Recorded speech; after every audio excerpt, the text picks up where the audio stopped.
My dear friends, welcome you in Dhara classes. This video is very important for BA 5th semester second paper के लिए मित्रों, English literature के लिए बहुत ही important video मैं आपके लिए लेकर आया हूँ। न्यू मॉडल पेपर 2024 के लिए, जो कि इंग्लिश फिक्शन के रूप में जाना जाता है।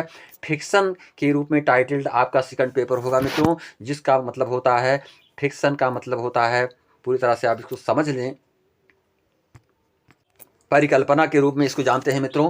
ये परिकल्पना के रूप में जो फिक्शन होता है वो होता है जिसको कि नॉवेल में, ड्रामे में प्रत्येक तरह से राइटर्स इसका यूज करते हैं और लिखते हैं। तो उन्हीं से संबंधित क्वेश्चन पेपर होगा आपका, जिसमें कि आपको सेक्शन वाइज आंसर देने होंगे। तो सेट करके लाए गए क्वेश्चंस को आप पूरी तरह से समझेंगे। सेक्शन ए में आपसे पूछा जाएगा मित्रों, जिसको कि हम सेक्शन ए में 10 क्वेश्चंस के रूप में आपको दे रहा हूँ। 10 क्वेश्चंस के मार्क्स जो है 2 × 10 यानी 2 मार्क्स के प्रत्येक क्वेश्चन होंगे, यानी कि आपको 20 मार्क्स मिलने वाले हैं सेक्शन ए से। और प्रत्येक क्वेश्चन को आपको 50 वर्ड्स में लिखना होगा मित्रों। ये very short answer type questions के रूप में आपसे पूछे जाएंगे। तो पहला क्वेश्चन देखेंगे, the term novel refers to a fictitious prose explain. जो टर्म नावल है, जो शब्द नॉवेल है मित्रों, उपन्यास, ये बताता है फिक्सिचुअस प्रोज, यानी कि एक जो है काल्पनिक का मतलब गद्य के बारे में एक्सप्लेन करने के लिए कहता है कि कैसी वो काल्पनिक गद्य क्या किस तरह से होता है। तो नॉवेल जो है वो रिफर करता है टर्म्स के रूप में। तो ये क्वेश्चन आपसे किया जाएगा। इसके पश्चात क्वेश्चन नंबर 2 में, व्हाट इज पिकारेस्क्यू नावल, यानी पिकारेस्क्यू नावल क्या होता है, इसके विषय में क्या है, ये आपको बताना होगा। ये क्वेश्चन नंबर सेकंड के अंतर्गत आपसे किया जा रहा है। क्वेश्चन नंबर सेकंड आपके लिए मोस्ट इंपॉर्टेंट है। इसके पश्चात देखेंगे मित्रों question number third, what is stream consequence novel, यानी स्ट्रीम कॉन्सिक्वेंस नॉवेल का मतलब होता है धारा प्रवाहित जो आगे की ओर बढ़ता हुआ चला जाता है, एक तरह से जो है जिसमें पूरी तरह से जो राइटर होता है उसके जो है विचार आगे बढ़ते चले जाते हैं कि स्ट्रीम के रूप में, और पाठक उसको पढ़ता हुआ चला जाता है। तो ये क्वेश्चन नंबर थर्ड के अंतर्गत आपको लिखना होगा, what does मोनोलिन refers to Santiago, यानी मोनोलिन किस तरह से सेंटिगो को अपनी बात कहने के लिए रिप्रेजेंट करता है, इसके विषय में क्वेश्चन किया जा रहा है।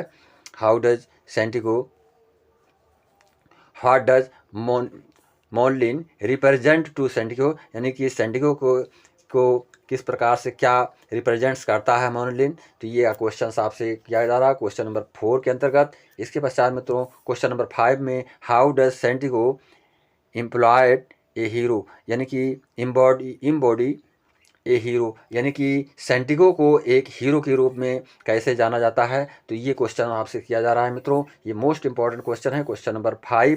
क्वेश्चन नंबर 6 में देखेंगे, what is famous quote from a tale of two cities, a tale of two cities के फेमस थिंग को आपको एक्सप्लेन करना है कि इसमें मुख्य तथ्य क्या बताए गए हैं, मुख्य बिंदु के बारे में चर्चा की गई है। तो इसको आपको पूरी तरह से समझ करके लिखना है मित्रों।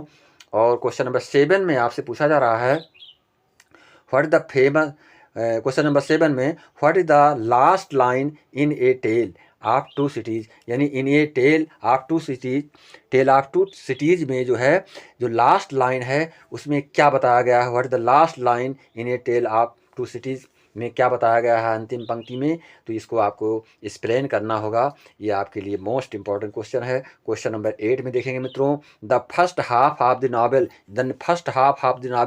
The mill on the floor is much concern with education how, यानी शिक्षा से संबंधित नॉवेल कंसर्न किया गया है। पूरी तरह से इसमें जो बातें बताई गई हैं सारी शिक्षा से संदर्भित बातें बताई गई हैं मित्रों। The mill on the floss, ये आपको first half of the novel, तो उसके जो आधे भाग हैं पूरी तरह से शिक्षा से संबंधित ही बताए गए हैं। Is much concern with education how, तो कैसे हैं इसके बारे में आपको बताना होगा। क्वेश्चन नंबर 9 में देखेंगे, what does the river flows symbolise, यानी कि रिवर फ्लोज को किस तरह से एक प्रतीकात्मक रूप से दर्शाया जाता है, किस तरह से क्या उसमें बताया जाता है, ये आपको लिखना है। यानी कि रिवर फ्लोज के बारे में एक सिंबलाइज के रूप में प्रतीकात्मक ढंग से उसको व्यक्त करना है। और क्वेश्चन नंबर 10 में आपको उसको क्वेश्चन किया जा रहा है, name the golden period of the regional novel and mention some of the novelist of the period, यानी कि जो रीजनल नावल होते हैं, कारणशुदा जो नावल होते हैं मित्रों, उपन्यास होते हैं, उनके जो राइटर्स हैं, सम ऑफ द नॉवलिस्ट जो हुए हैं, उनके पीरियड को आपको डिटेल में बताना होगा कि किस पीरियड में कौन कौन से नॉवलिस्ट हुए हैं। गोल्डन पीरियड जिसको कहा जाता है, सुनहरा समय, तो इसको आपको एक्सप्लेन करना होगा। तो ये आपका सेक्शन ए के अंतर्गत 10 क्वेश्चंस आपसे किए जा रहे हैं। इसके पश्चात देखेंगे मित्रों क्वेश्चन नंबर,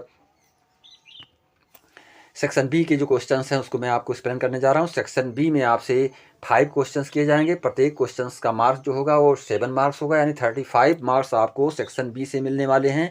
ओनली 5 क्वेश्चन करने होते हैं, केवल जो है 200 वर्ड्स में इसको एक्सप्लेन करना होगा, जबकि सेक्शन ए के जो क्वेश्चन होंगे उनको 50 वर्ड्स में एक्सप्लेन करना होगा मित्रों। तो आपको ये ध्यान रखना है कि 200 वर्ड्स में हम इसको एक्सप्लेन करेंगे। तो फर्स्ट क्वेश्चन देखेंगे। इसमें जो फर्स्ट क्वेश्चन है, फर्स्ट क्वेश्चन में पूछा जा रहा है, discuss the character of mister Edward Tulliver's, यानी मिस्टर एडवर्ड टुलिवर्स के कैरेक्टर्स के विषय में आपको डिस्कस करना है। ये क्वेश्चन आपसे किया जा रहा है। और क्वेश्चन नंबर 2 में, give a character sketch of the heroine of the novel pride and prejudice, यानी प्राइड एंड प्रेजुडिस नॉवेल जो है, इसकी जो हीरोइन है उसके कैरेक्टर स्केच को आपको बताना होगा, चरित्र आपको लिखना है। तो ये मोस्ट इंपॉर्टेंट 2 क्वेश्चंस जो कि कैरेक्टर से संबंधित पूछे जा रहे हैं, मोस्ट इंपॉर्टेंट हैं, आपको जरूर इसको पढ़ करके पूरी तरह से जाना है मित्रों। क्वेश्चन नंबर 3 में जो आपसे क्वेश्चन किया जा रहा है, right A short note on the epistolary novel, यानी एपिस्टोलरी नॉवेल पर आपको एक शॉर्ट नोट लिखना है। क्वेश्चन नंबर 3 में ये पूछा जा रहा है, मोस्ट इंपॉर्टेंट क्वेश्चन। इसके पश्चात देखेंगे मित्रों क्वेश्चन नंबर 4 में, Sudha Murty is a Padmashri awardee explain, यानी सुधा श्री जो थी, सुधा मर्टी, वो पद्मश्री अवार्डी थी, इसको आपको बताना है, एक्सप्लेन करना है। Most important question. इसके पश्चात देखेंगे क्वेश्चन नंबर 5 में, हु रोड द डॉलर बहू एंड व्हाई, डॉलर बहू को कौन लिखा और क्यों लिखा, इसके विषय में आपसे क्वेश्चन किया जाएगा। This question is very important मित्रों।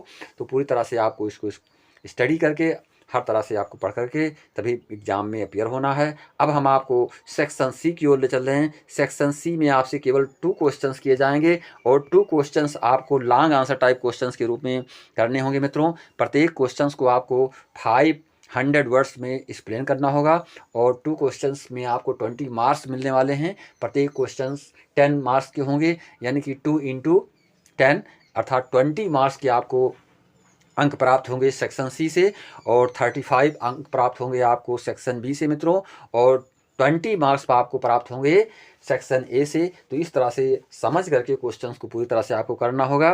तो देखेंगे इसमें जो फर्स्ट क्वेश्चन किया जा रहा है सेक्शन सी से, लॉन्ग आंसर टाइप क्वेश्चन में, explain the plot and characterisation of the novel, यानी कि नॉवेल के चरित्र व प्लॉट से संबंधित तथ्य को आपको एक्सप्लेन करना होगा। और ये मोस्ट इंपॉर्टेंट क्वेश्चन है, प्रायः जो है पूछा जा रहा है सभी यूनिवर्सिटी में लगातार। तो इसमें देखेंगे मोस्ट इंपॉर्टेंट क्वेश्चन के रूप में आपको इसको जान करके पढ़ना है। इसके पश्चात क्वेश्चन नंबर 2 में आपसे किया जा रहा है question, right A note on the following, यानी फॉलोइंग बिन पर दिए गए टॉपिकों पर आपको एक टिप्पणी लिखनी होगी मित्रों। तो इसमें 3 पॉइंट दिए जा रहे हैं। फर्स्ट पॉइंट में आपको बताना है साइंस फिक्शन, यानी साइंस फिक्शन क्या होता है और स्पेस फिक्शन क्या होता है, दोनों के विषय में आपको बताना होगा मित्रों। साइंस फिक्शन का मतलब होता है जो वैज्ञानिक परिकल्पना होती है, और स्पेस फिक्शन का मतलब होता है जो अंतर्निहित परिकल्पना होती है। तो दोनों को जो आपको एक्सप्लेन करना होगा। इसके बाद मेटा फिक्शन के बारे में आपसे पूछा जा रहा है, और सी बिंदु पर आपको, सी पॉइंट्स में आपको लिखना है द कैंपस फिक्शन क्या होता है। तो पूरी तरह से आपको 3 पॉइंट्स को स्टडी करके जाना है। इन्हीं में से ज़रूर आपको 2 क्वेश्चंस मिलेंगे जो कि लॉन्ग आंसर टाइप क्वेश्चंस के रूप में आपको लिखने होंगे। तो मैं चाहूँगा कि कमेंट के रूप में आप हम तक अपनी प्रतिक्रिया को अवश्य प्रेषित किया करें मित्रों, जिससे मैं आपको उस तरह का वीडियो उपलब्ध करा पाऊँ और पूरे ही तरह से आपको सेटिस्फाई कर पाऊँ। तो ये मॉडल्स आप पेपर आपके लिए 2024 के लिए मोस्ट इंपॉर्टेंट मॉडल पेपर्स हैं इंग्लिश लिटरेचर को पढ़ने वाले के लिए मित्रों। तो इसी के साथ नमस्कार, जय हिंद, जय भारत।